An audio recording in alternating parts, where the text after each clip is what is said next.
Ouvrons notre Bible, si vous le voulez bien, dans le livre des Actes des Apôtres, chapitre 8. Actes des Apôtres, chapitre 8, et nous allons suivre la lecture à partir du verset 1er.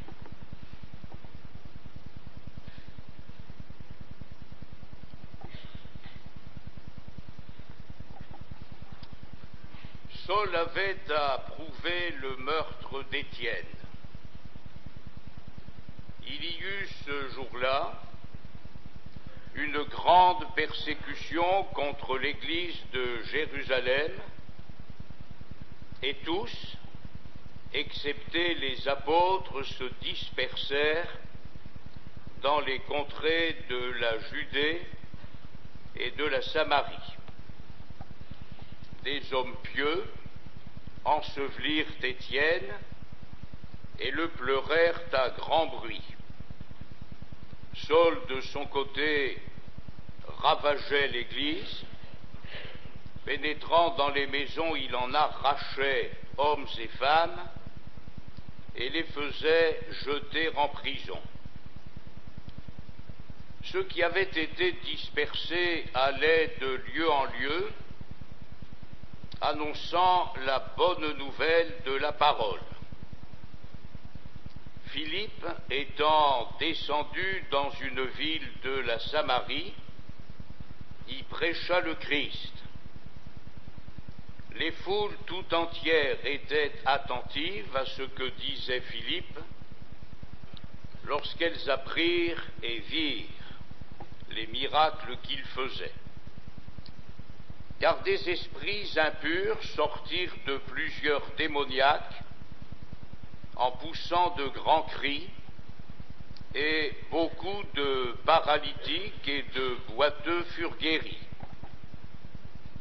Et il y eut une grande joie dans cette ville.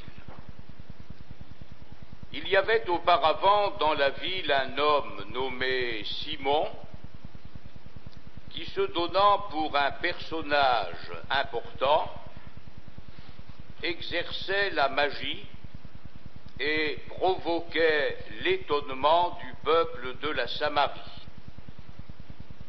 Tous, depuis le plus petit jusqu'au plus grand, l'écoutaient attentivement et disaient : celui-ci est la puissance de Dieu, celle qui s'appelle la grande.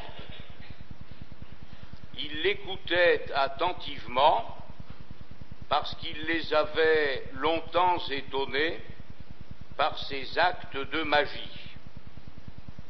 Mais quand ils eurent cru à Philippe, qui leur annonçait la bonne nouvelle du royaume de Dieu et du nom de Jésus-Christ, hommes et femmes se firent baptiser.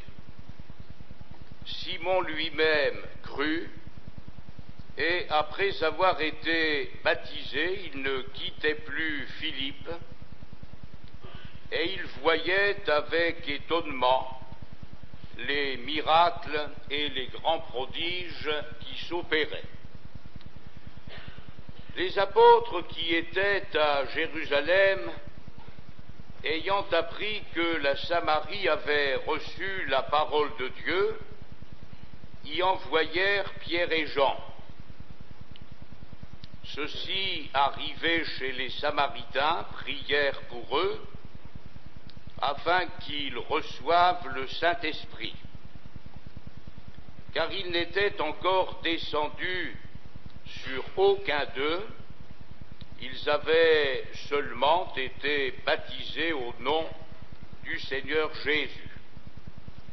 Alors Pierre et Jean leur imposèrent les mains, et ils reçurent le Saint-Esprit.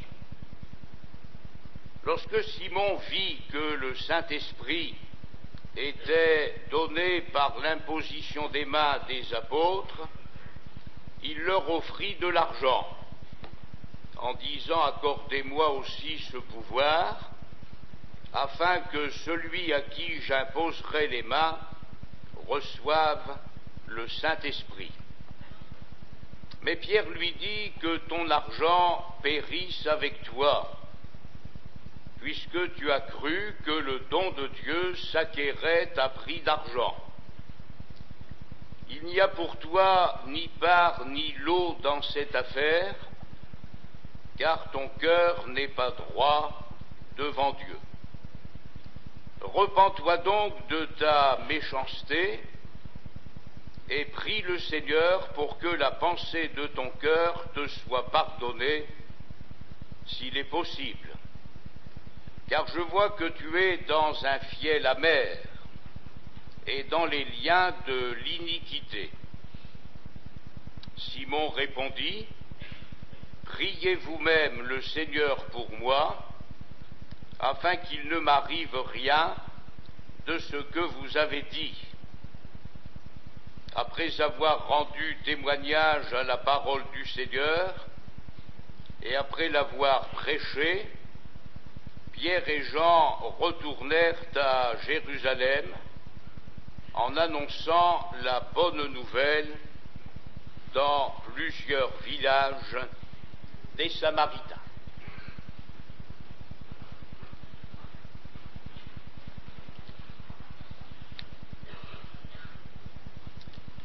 Avec la fin du chapitre 7, nous assistons à la mort d'Étienne,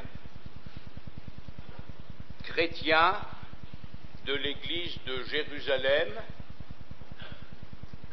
faisant partie des 7 hommes qui avaient été choisis par l'église pour servir aux tables. Remarquons bien que ce n'est pas un apôtre qui fut le premier martyr de l'Église, mais un chrétien. Chrétien de l'Église de Jérusalem, qui avait accepté une tâche humble, servir aux tables, afin de faire cesser les murmures qui étaient en train de miner l'Église de Jérusalem à cause des distributions qui se faisaient chaque jour aux veuves de l'Église.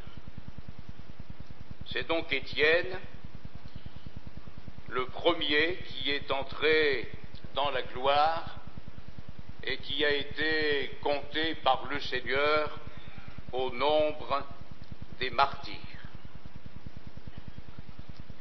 Le premier verset de notre lecture ce matin nous dit que Saul avait approuvé le meurtre d'Étienne.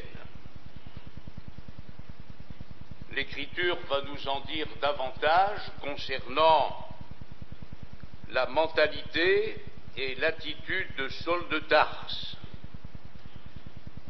Lorsque la parole de Dieu nous dit qu'Étienne avait discuté, entre autres, avec des Juifs de Cilicie et d'Asie, on peut penser que Saul faisait partie de ceux qui avaient discuté avec Étienne, puisqu'il dira plus tard « Je suis juif, né à Tarse, en Cilicie ». Donc, quand on a mis à mort Étienne, témoin de Jésus-Christ, Saul était là pour approuver le meurtre d'Étienne. Et la parole de Dieu nous fait brièvement, simplement, le rapport de la 4e persécution qui va être engagée contre l'Église du Seigneur Jésus. Il y eut ce jour-là, avons-nous lu, une grande persécution contre l'Église de Jérusalem, et tous, excepté les apôtres, se dispersèrent dans les contrées de la Judée et de la Samarie. Depuis le chapitre 3 du livre des Actes des Apôtres, nous avons pu remarquer que l'opposition va croissante contre l'Église du Seigneur Jésus. Elle a commencé par 2 apôtres, et maintenant il est écrit qu'il y eut une grande persécution contre l'Église de Jérusalem. 4 persécutions en quelques années, puisqu'avec l'Évangile en Samarie, on est à peu près 8 années après la naissance de l'Église du Seigneur Jésus. Un pasteur roumain qui a été assez souvent emprisonné et maltraité durement avant la chute du rideau de fer, écrivait ceci: toute cérémonie religieuse devrait faire mention des martyrs, infusant ainsi aux croyants le respect de ceux qui ont tout sacrifié pour le Christ qu'ils adoraient. Les marxistes savent cela mieux que nous. À l'époque, donc, le gouvernement hongrois, par exemple, a autorisé l'instruction religieuse à l'école, mais à une condition: que les saints et les martyrs de tous les temps n'y soient jamais mentionnés. Une Église qui retranche de son enseignement l'exemple des saints perd une dimension vitale. Et c'est la raison pour laquelle nous devons avoir une lecture méthodique de la parole de Dieu,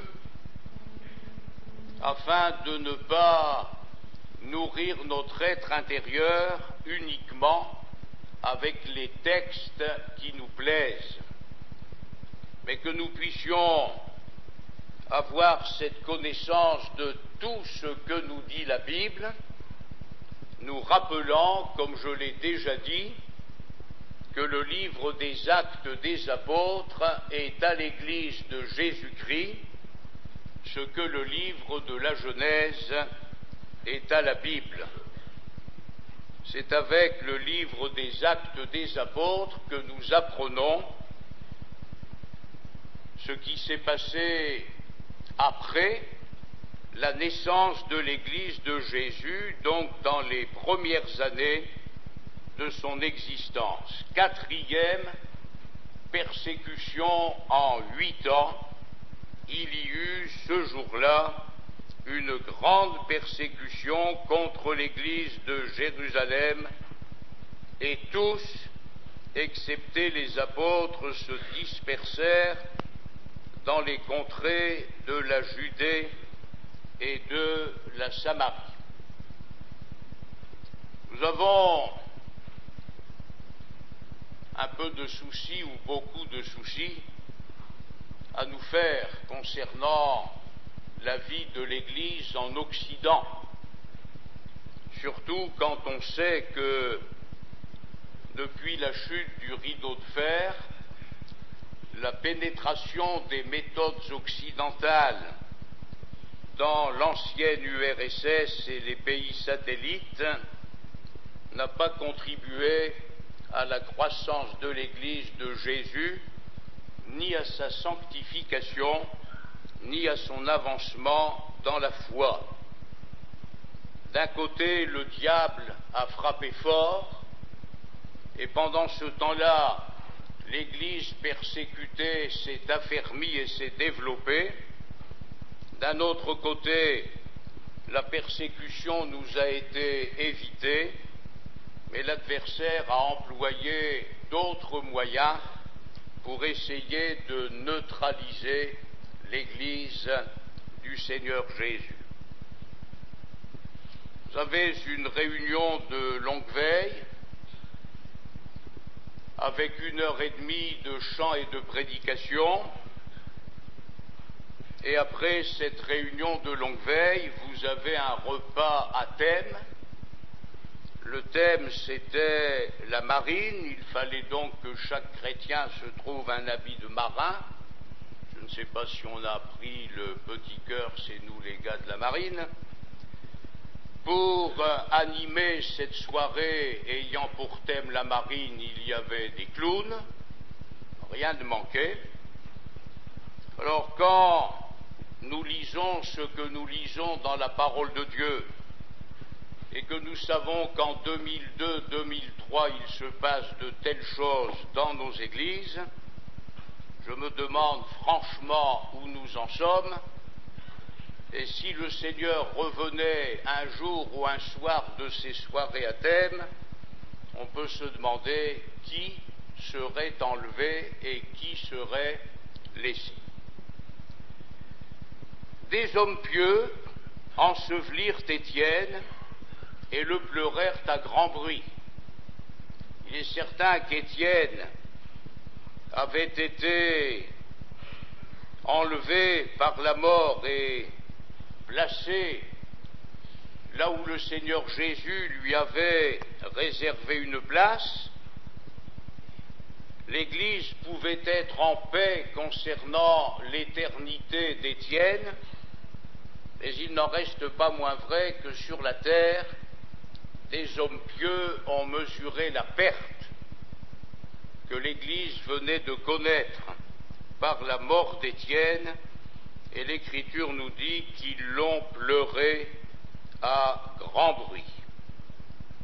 Et on retrouve Saul, non plus comme celui qui s'est contenté d'approuver le meurtre d'Étienne, mais l'Écriture nous dit à son sujet que de son côté, il ravageait l'Église. Le verbe qui est employé ici est fort.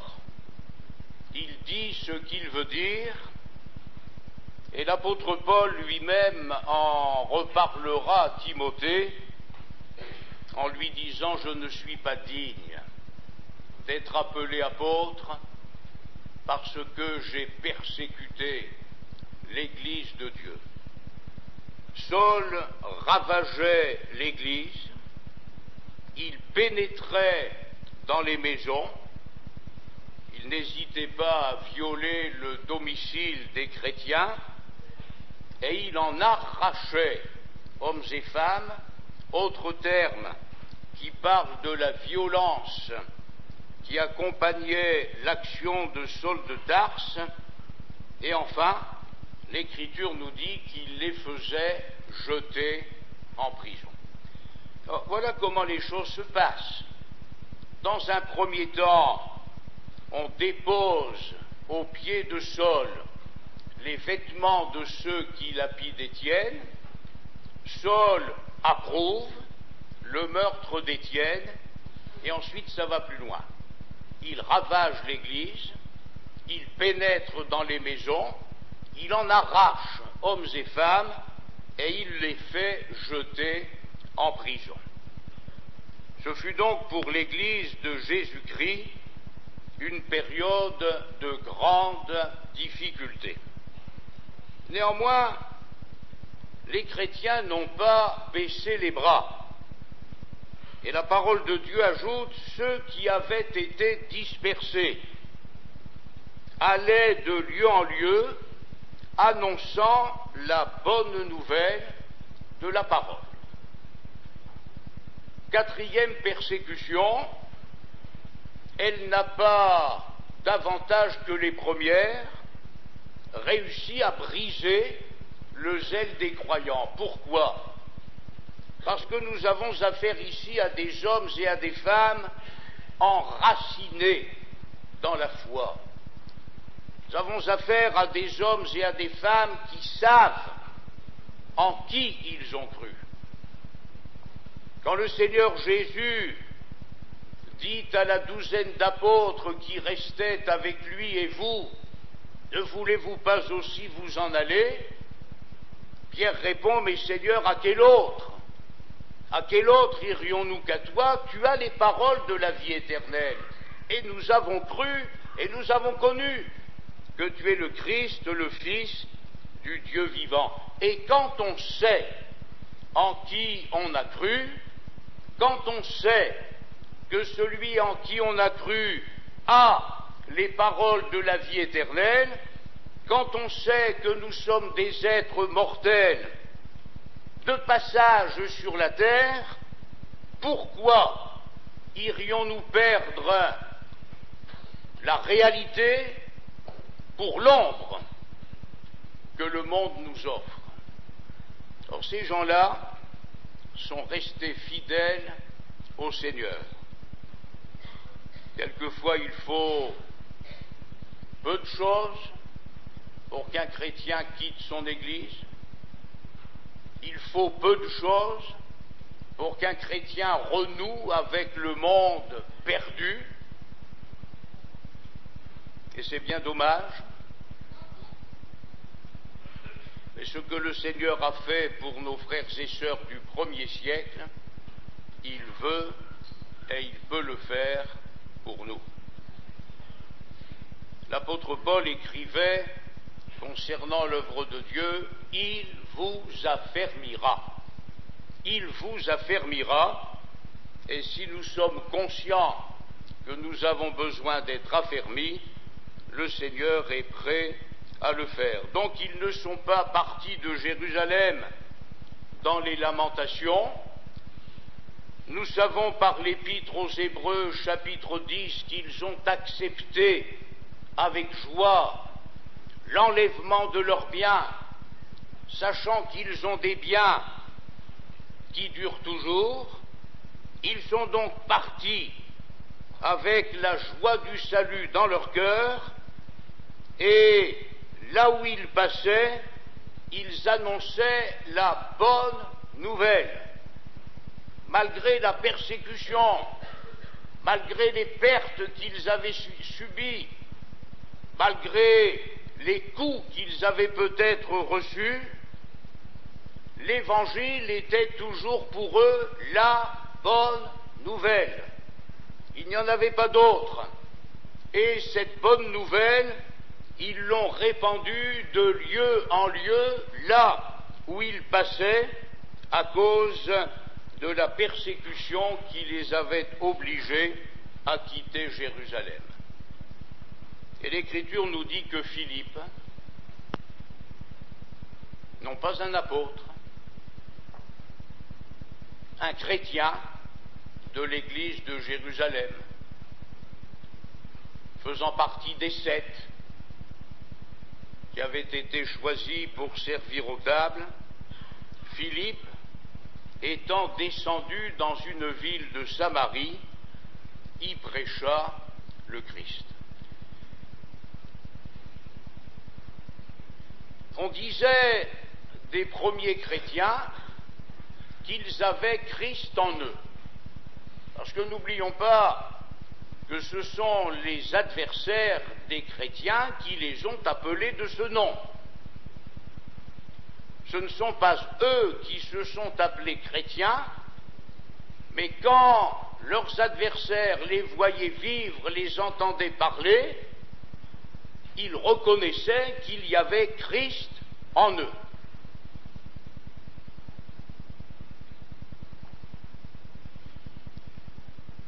Philippe, en tant que chrétien, consacré à une tâche humble dans l'église de Jérusalem, va prêcher le Christ. Pas plus lui que les autres ne vont s'apitoyer sur leur sort. Ils sont christocentriques. Leur vie, c'est Christ. Leur vie, ce n'est pas leur malheur. Leur vie, ce ne sont pas leurs problèmes. Leur vie, ce n'est pas les difficultés qu'ils peuvent rencontrer. Leur vie, c'est Christ.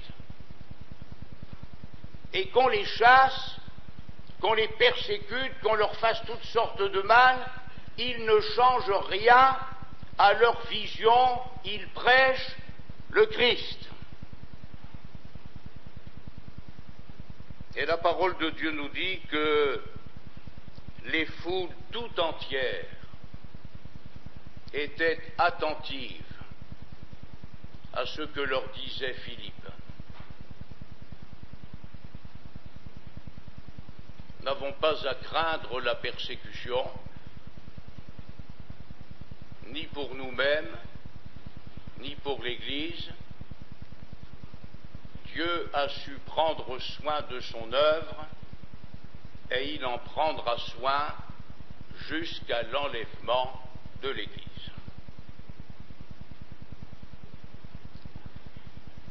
Pourquoi les foules étaient attentives à ce que leur disait Philippe?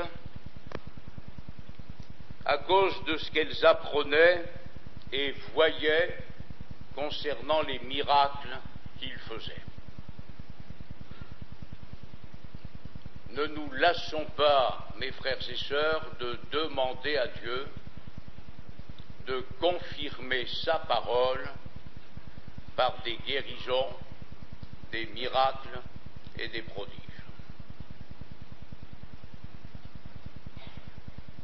Il y a la parole et l'esprit. Et quand la parole est apportée, que ce soit par le témoignage individuel ou par la prédication, il y va de l'intérêt de la parole qu'elle soit confirmée par des guérisons, des miracles et des prodiges. Ne nous lassons donc pas de demander au Seigneur d'accorder à l'Église la manifestation des dons spirituels, puisqu'ils ont été donnés à l'Église, et que la volonté de Dieu est que cette manifestation soit le lot de chacun. À chacun, la manifestation de l'Esprit a été donnée. Je le répète, Philippe était chrétien de l'Église de Jérusalem, il servait aux tables.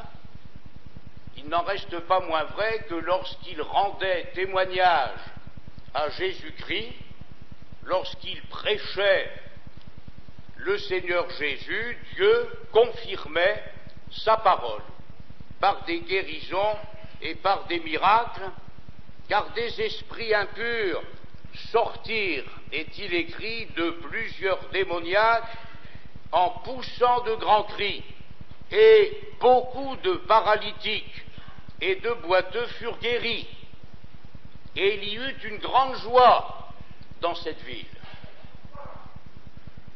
Parce que l'Évangile, la bonne nouvelle, doit être pour le monde le sujet d'une grande joie. Ce fut le message de l'ange quand il a annoncé la naissance de Jésus. Je vous annonce une bonne nouvelle qui sera pour tout le peuple le sujet d'une grande joie. Or, ce que nous ne devons pas ignorer, parce que nous sommes concernés aujourd'hui par ce que nous dit l'Écriture, il y avait auparavant dans la ville un homme nommé Simon, qui se donnant pour un personnage important. Vous savez, quand on n'est pas très important, la seule solution, c'est de se donner pour quelqu'un d'important. Et ça, c'était la mentalité de Simon.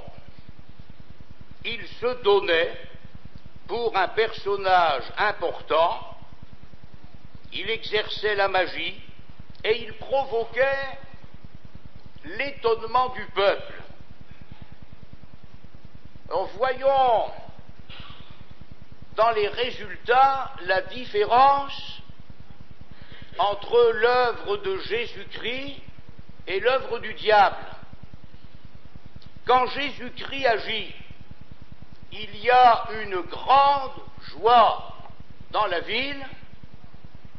Quand le diable agit, il étonne les gens. C'est tout ce qu'il peut faire. Il étonne, tandis que le Seigneur sauve, guérit et délivre, que son nom soit béni.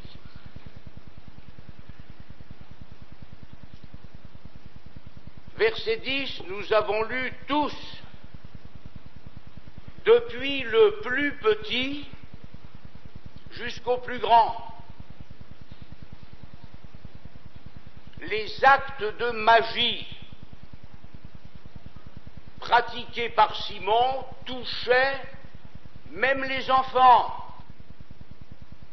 Nous ferions bien, mes frères et sœurs, d'être attentifs aujourd'hui aux bouquins qui sont entre les mains de nos enfants,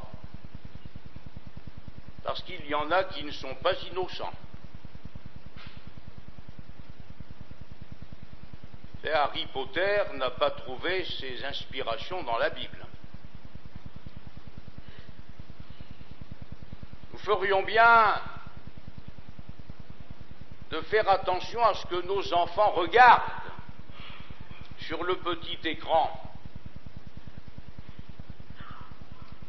Nous savons que les téléviseurs jouent le rôle de nourrice, et quand on place les enfants devant le petit écran, les parents nous diront « au moins je suis tranquille pour quelques heures ». Mais par le petit écran, le diable fait pénétrer quoi dans leur cœur? Par les bandes dessinées, par toutes sortes de livres, le diable fait pénétrer quoi dans leur cœur? Parce que les actes de magie pratiqués par Simon étonnaient les enfants.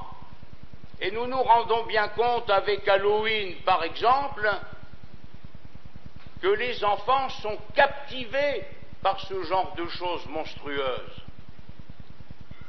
Ça n'a rien de beau, ça n'a rien de vraiment artistique, mais ça prend.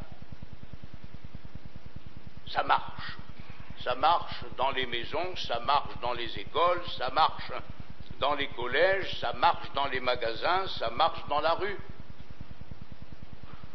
Nous vivons dans un monde qui n'a pas changé. Après le premier service de baptême, l'apôtre Pierre s'est adressé à la foule qui était devant lui et il lui a dit « Sauvez-vous, sauvez-vous de cette génération perverse et corrompue ». Nous pouvons toujours prier pour nos enfants, nos petits-enfants. Si nous les mettons dans les bras du diable, nous verrons bien ce que ça donnera. Ben, on voit déjà ce que ça donne.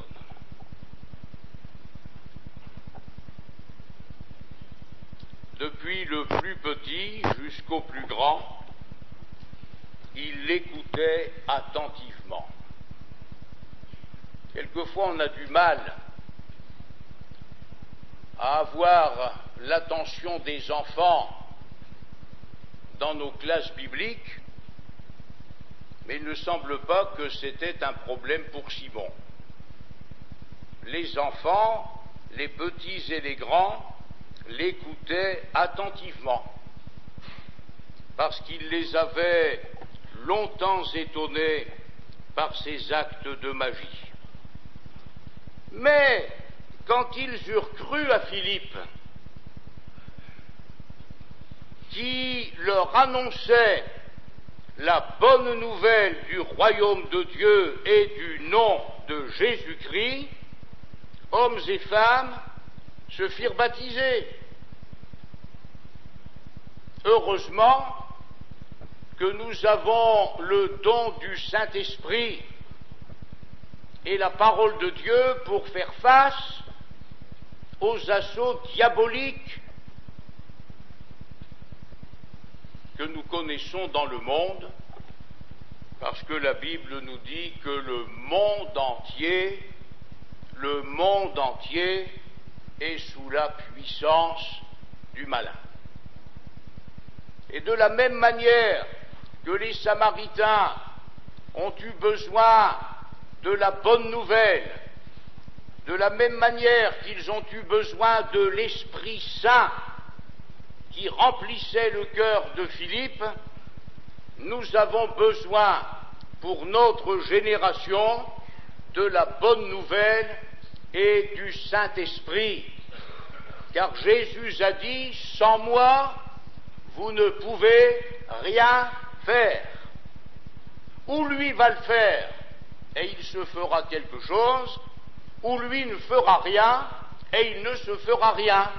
Nous courrons comme à l'aventure, nous frapperons comme battant l'air, mais il ne se fera rien.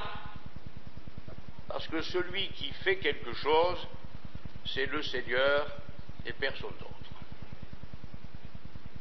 Lorsque le boiteux a été guéri à la belle porte du temple,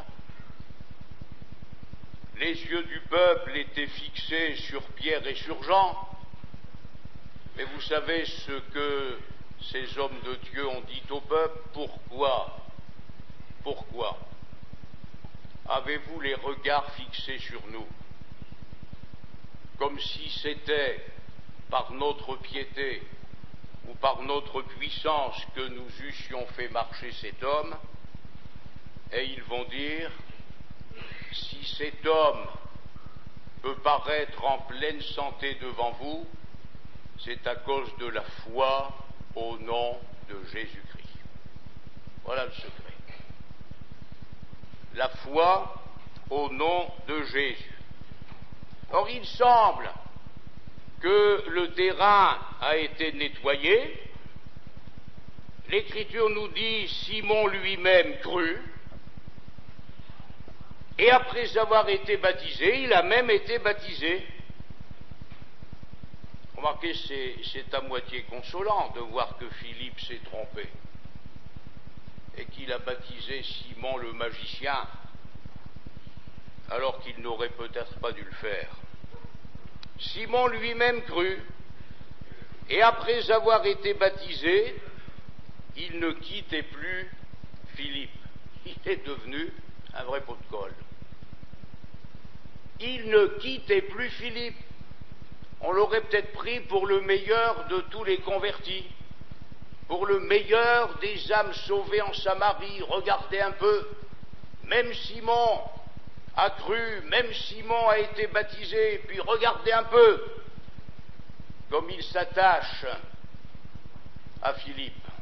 Ben oui.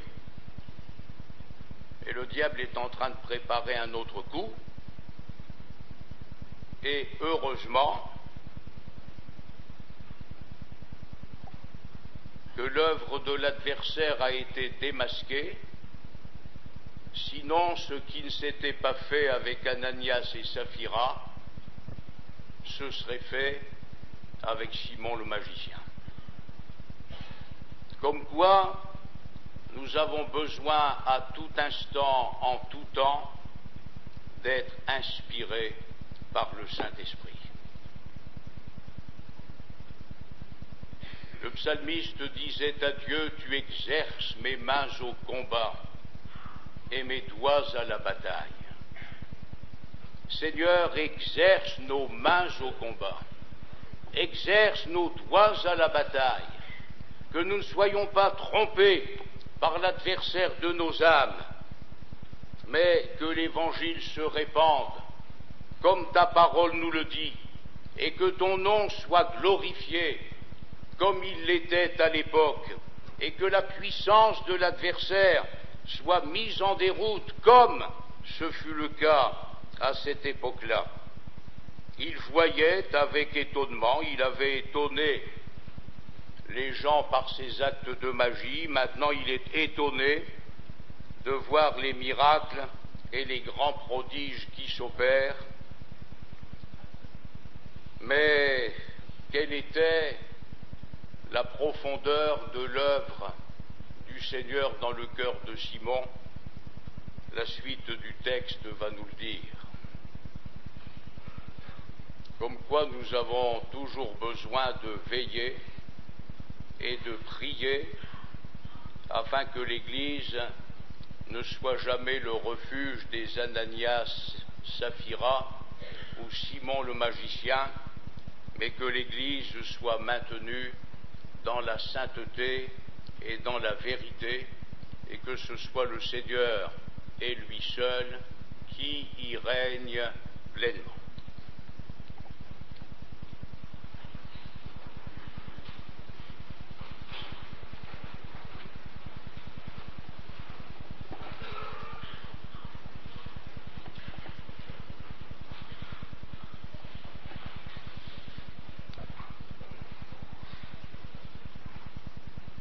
Sous